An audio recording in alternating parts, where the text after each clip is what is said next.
You are both veterans of the MCU. What made it special to revisit your characters for Thunderbolts?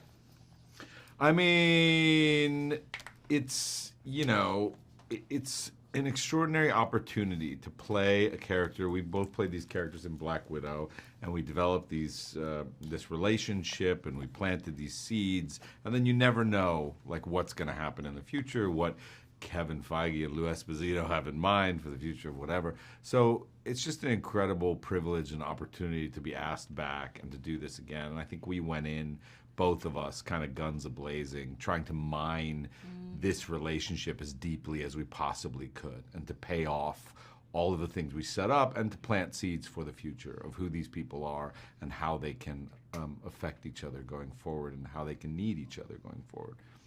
I think also just on top of that, Jake really wanted this movie to be a film that anybody could watch without having watched any other characters' backstory movies. And while that, was a great idea and really cool, I know that we both felt really defensive about the fact that, no, that might be true, but we really need a conversation about the fact that Natasha has gone and what that might be doing to both of these characters. And even though we're trying to create a movie that people don't need backstory, we need it, our characters need it, and as actors, for us to know where we are at and where our story is going, it was just something that we both felt very, very protective of. Florence, what is Yelena's state of mind when we first meet her in the film? Her state of mind is a very dark one. She isn't doing well. She doesn't know really what she's here for anymore. Since the last time we saw her in Hawkeye, she is now fully processing and is dealing with the grief and the loss of her sister. And she doesn't really have much color anymore. She doesn't really know why she's here, and nothing gives her joy.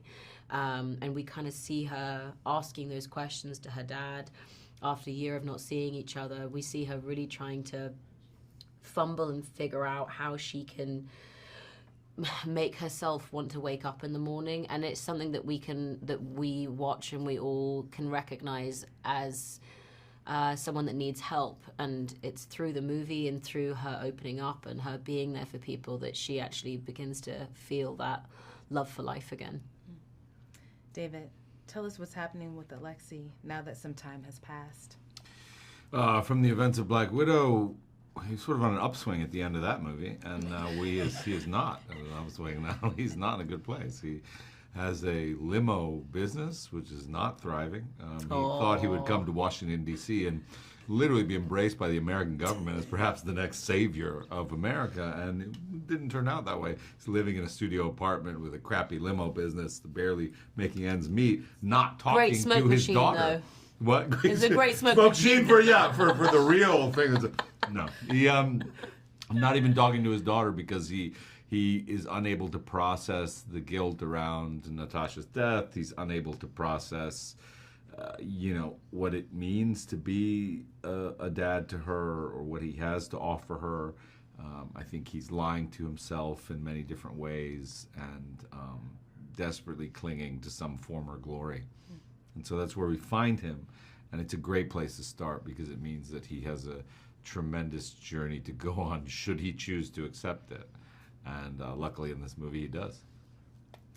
What makes this band of heroes relatable? Oh, that they make so many mistakes. And they hate themselves. So much. And they're struggling to work with one another. They don't know how to share.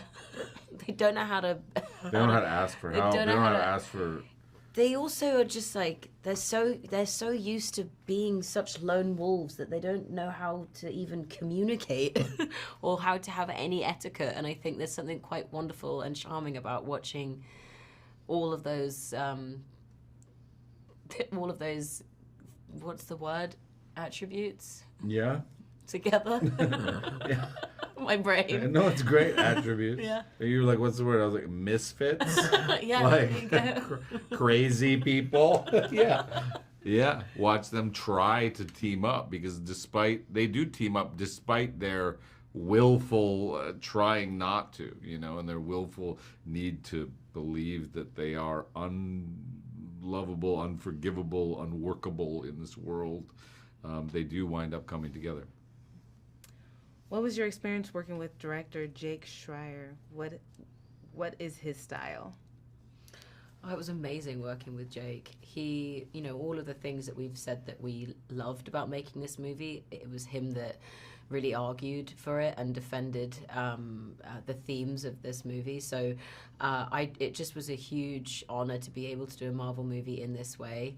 And what was he like to work with?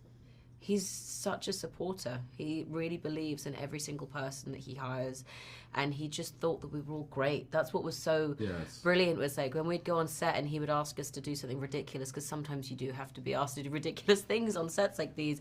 He'd be like, now I know, but can you just trust me because you're amazing and you'll sell it? And you're like, okay, I'll do the thing. He did make us all feel very loved. So loved. And it was genuine. Like, I think he says it many times in interviews, and I believe every time he says it, he just says, like, why'd you want to do this movie? And he's like, this cast. Yeah. He's like, can you imagine having this cast together? Yeah. And you're just like, oh, yeah, you really do love us. Really, really loves us. And that's a beautiful thing to walk onto set and know that you're going to be taken care of by a director in that way and not compromised for some other department. And so it was really nice. Last question. If you could use only one word to describe this film, what would it be and why? Surprising. What about you?